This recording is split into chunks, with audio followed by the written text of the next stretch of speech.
विधानसभेमधील जनतेने दिलेला प्रचंड प्रतिसाद आणि आशीर्वाद आणि महायुतीने घेतलेली मेहनत या सर्वांच्या जोरावरती प्रचंड यश महायुतीला मिळालं आणि त्यानंतर आता महाविकास आघाडीच्या तीनही पक्षांमध्ये धावपळ सुरू झालेली आहे, त्यांची पळापळ सुरू झालेली आहे आणि म्हणूनच विरोधी पक्षनेता अंबादास दानवे आता वेगळा विचार करण्याची भाषा करत आहेत.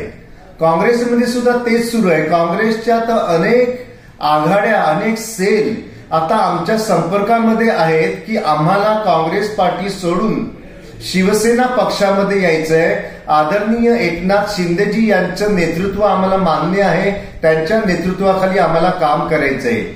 शिवसेना उभाटा जो पक्ष आहे त्याचे अनेक कार्यकर्ते, शाखा प्रमुख आणि उरलेले नगरसेवक हे सुद्धा आमच्या संपर्कात कालपासून यायला लागलेले आहेत. कारण त्यांना कळलंय येणाऱ्या महानगरपालिकेच्या निवडणुकीमध्ये शिवसेना एकनाथ शिंदेजी यांच्या अंतर्गत जी काही आहे तीच विजयी होणार आहे आणि त्यांचाच झेंडा महानगरपालिकेवर फडकणार आहे आणि त्यामुळेच उभाटा शिवसेनेची आता शक्ल उडायला लागलेली आहे. काँग्रेसची सुद्धा तीच परिस्थिती होते.